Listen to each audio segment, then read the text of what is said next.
สวัสดีครับพี่น้องสวัสดีพี่น้องสิคนเนาะตอนนี้ฮัลโหลมาฮอดวันแล้วพี่น้องตอนนี้เรียงข้าวโพดเรียงจัดดิโดเนาะสิได้แจกโรงทานนะคะสาธุบุญกับผู้ใหญ่ใจดีสาธุบุญกับแม่น้ำทิพย์เลยนะเด้อให้ร่ำให้รวยสวยวันสวยคืนรวยวันรวยคืนดีมีแฮงเด้อคุณแม่สุขภาพแข็งแรงเนาะและก็บ่สุขคนนำเนาะนี่ครับกำลังจัดของเนาะสิเฮ็ดโรงทานเนาะมีดิโดกับบักข้าวโพดพี่น้องเนาะไอ้ตัวนี้อีกคนของจ้าจ้าล่าเชื่อเชื่ออีกแล้วตายยังล่าแต่ยังว่องต้องครอบครัว109 บาทนะ109 บาทอันนี้ยังใจใจยังแจ้นั้นบ่ได้ยากแจกนะตุ่าน้ำหอมเด้อมาเด้อใครจะได้รถไปส่งชื่อว่าบ่ได้เที่ยงดำเนินบ่จับว่าน้ำได้ที่ไล่ตะปูตะเต่าบ่รู้ใจตะป่าบ่รู้ใจชื่อผู้ใดว่ามาวัดได้ส่งอยากจะป้าเดี๋ยวมันเที่ยงมันเนินมันจับมันงามนะเป็นแน่นอนนี่แหละสวยเลี้ยงดังเทียมสีนี่แหละว่าเรื่องยิ่งนาโตอินเป็นแก้เป็นว่าละหยุดมาแทนกันยังไงชื่อกองขั้นแทนแต่หลายคนต่างงานเพียงนั่งเมืองท่าชั้นตาเขียวเท้าน้ำใจแรงนี่น้องมึงเลี้ยงเนี่ยมันอันนั้นเนี่ยมันบ่อยู่เลี้ยงนั่นนี่นะหัวสิหัวหางใส่หางมันจังอยู่อีน้อง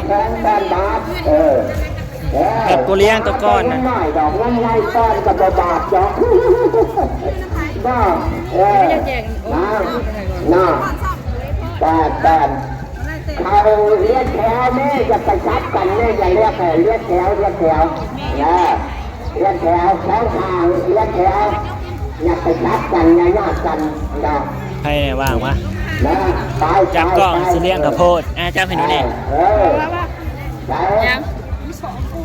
เลี้ยงข้าวโพดแถวก็เด้อ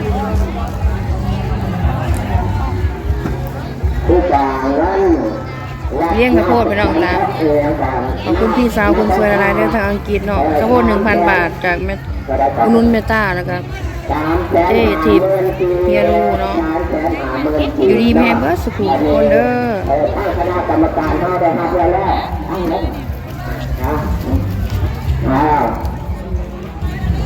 เด้อ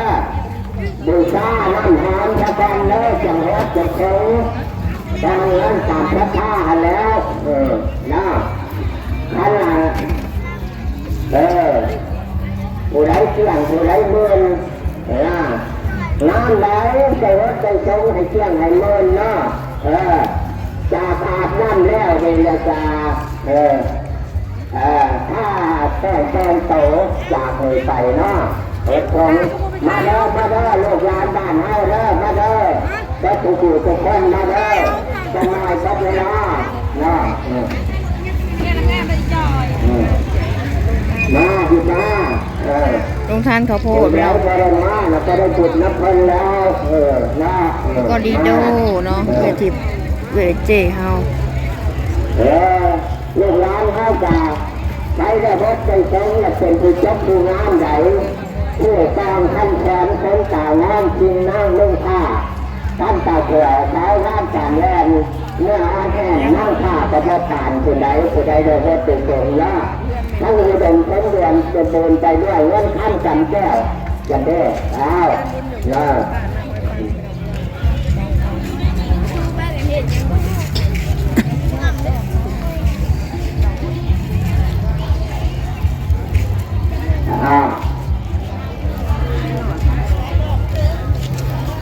เด้อมาเด้อ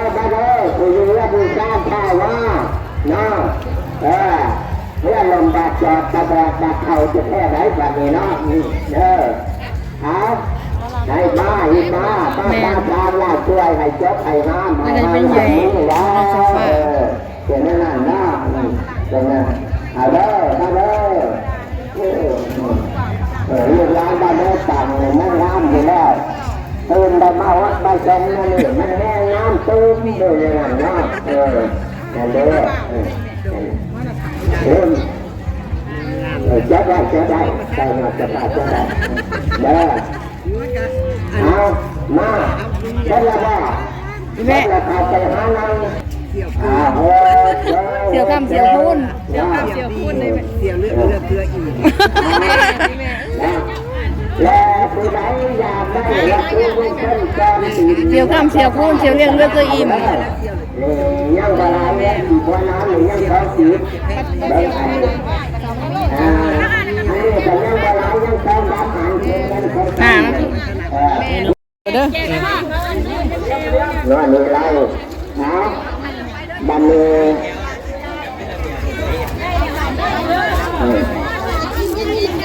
แม่กองบ้านน้อยมีไรน้อยมีไรนึ่งแกงจีนึ่งแกงจีเสี่ยวร้านจะได้ไหมล่ะเสี่ยวเห็นเส้นอยากใส่งานเชี่ยตอนนี้แกป้าร้านจะได้เลยแกงจีชื่อเจ้าอีจอยใส่ยาข้าวท่านยิงยาพี่น้องเอ้ยจอยเอ้ยขลุ่มเลยนี่เจิงเจ้าลงทานเฮ้ยลงทานเรามีเฮ้ย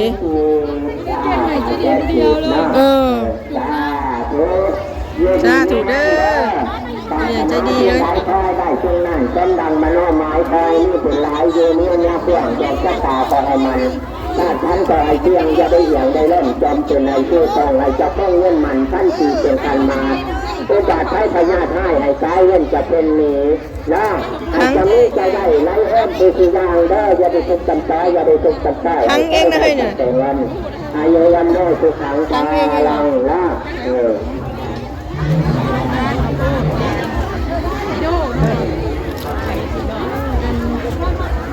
เขาจะภาพอันนี้เนี่ยท่านจะเอาเลยเต็มเงินเต็มคำหนึ่ง60 บาทได้แต่ทองมีประตูสวรรค์40 บาทประตูสวรรค์40 บาทนี่โอ้นี่รวบ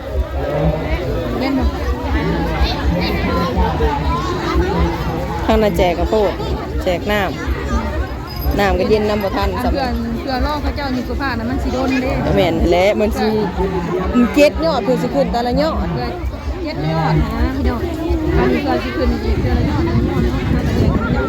แม่น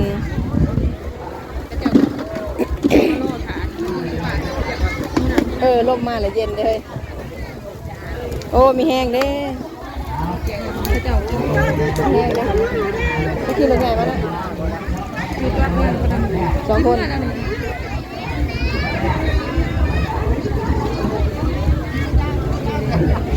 ใครอยู่ช่วยบังคับบ่ตอนมันออกมาบ่จังวะเดี๋ยวมันนอนรับป่าสวนมัน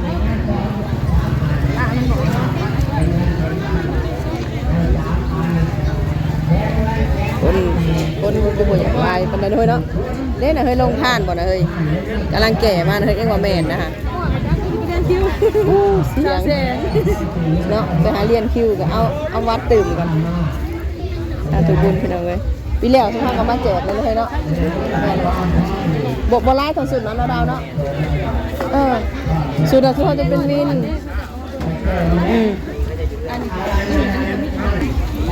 ลงทานพี่ดอยอาหารนี่อาหารน้องนี่พี่น้อง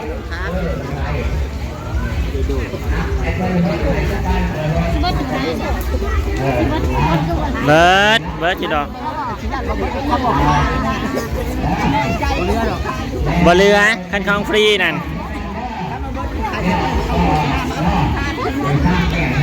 มีฮักกะมาบ่น้องวานฮักกะมาซอแซมาแจกอย่างนี้เนาะแจกน้ำบ่วะสาธุ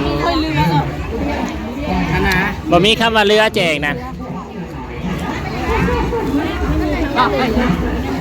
ได้บุญแบบเต็มที่เลยถ้ามาแจกนี่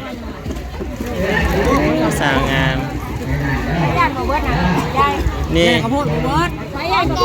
พี่น้องมาเอาแล้วพี่น้องยันโบเบิร์ดเนี่ยยังหลายพักจะได้ร้อยเลยนะแก่มากยันโบเบิร์ดได้แก่เมื่อวะบ่มีแก่เมื่อน่ะเงาคนร้อย เบิร์ดจะไหนกับเบิร์ดจะแล้วของฟรีของแจกนะเบิร์ดนะสาธุบุญนำคุณยายใจดีเด้อที่แจกเนาะ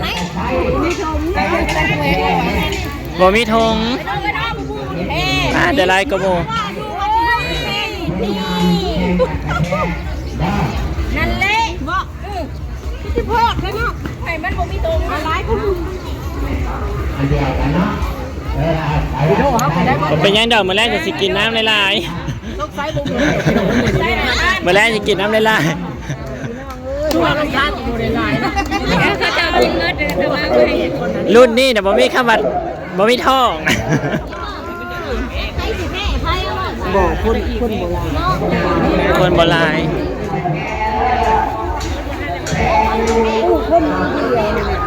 อันรอสูตรซองเนาะชุดแรกเพิ่นมาเอาแล้วสูตรซองยังเหลืออยู่ยังเหลือหลายอยู่เลยเอาให้ร้านนี่ให้ร้านนี่คนบอกเตรียมย่อยอดเสื้อผ้าอยู่เดี๋ยวนี้นะแจกแล้วก็พอดีย่อเลยนี่มีมาแจกนะพี่น้องเอ้ยคนกับบรายเป็นได้คนนะ เอาก็คือว่าสุดท้ายไล่ปูดอกสุดมาตลอดโสมธนาขอให้เจ้า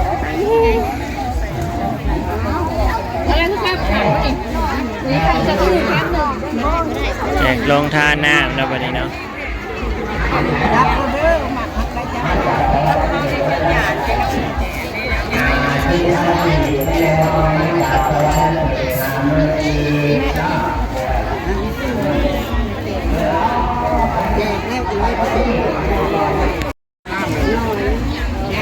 ลงทานค่ะลงทานน้ำลงทานน้ำเอามีเนาะ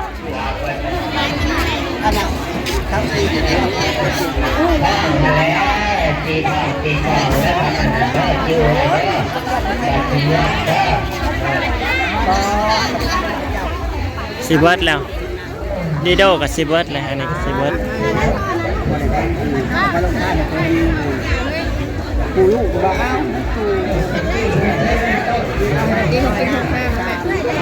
เรื่องที่เจ้าคู่ว่าบ่แซ่บ สาธุบุญกับมันกระแซบอยู่ฮะ แซ่บที่เบียร์นะแม่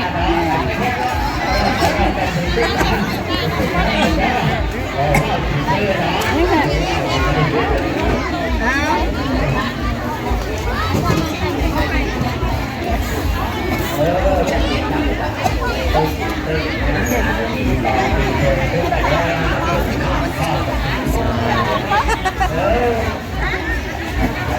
จะโดนกระจายเนี่ย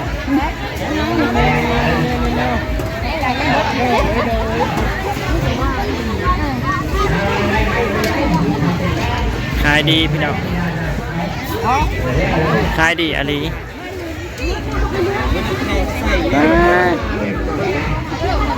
น้ำกันจนบ่พอ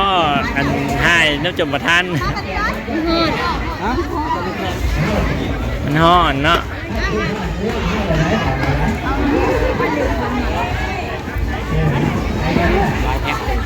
แจกฟรีแจกฟรี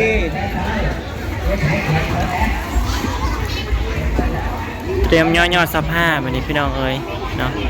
บรรยากาศโรงทานวันนี้เนาะคนลายอยู่ตอนแรกว่าบ่ลายอาจเป็นจังหวัดสายบอกลายๆเลยวันนี้อันนั้นก็เต็มทั้งหน้านี่ก็เต็มพี่น้องอยู่เทิงศาลาก็มีอันนี้ก็มีสาธุบุญนำผู้ใหญ่ใจดีเด้อสาธุบุญนำแม่น้ำทิพย์ก็พอรู้ๆเลยก็ผู้ใหญ่ใจดีนำลายๆเด้อเนาะเพราะว่ามาแจกให้เรียบร้อยแล้วเพิ่นอันเด็ดโรงทานก็ได้สาธุคือจะได้บุญลายเนาะคุณแม่เนาะบุญลายใส่ยาบุญหอดยอดเกี่ยวสาธุได้แจกไข่นูก็ได้ได้มาร่วมในการแจกครั้งนี้เนาะสาธุบุญนำลายอันนี้ก็จะเป็นน้ำค่ะลงทานน้ำจากทางอามีเนาะทางพญาจะดีทางใดหักด้วยอามีเนาะมาทางอามีขอบคุณในลายสาธุบุญนำเด้อแจกตรงทานแจกหน้าเนาะอากาศก็ร้อนครับพี่น้องค่ะอากาศก็ร้อนอบอ้าวคือฝนสิตกนี่ได้อบอ้าวอะไรได้ แดดบ่แดดหั่นนะแบบครึมๆได้บ่เฮ้ยเดี๋ยวไปแจกคันนี้ก็ได้เอาได้มาบัดนี้เบิดเลยอ๋อยัง2-3 หน่วยนี่ขยะพี่น้องไปถิ่มขยะเด้นี่สาธุบุญนำเวลาเด้อ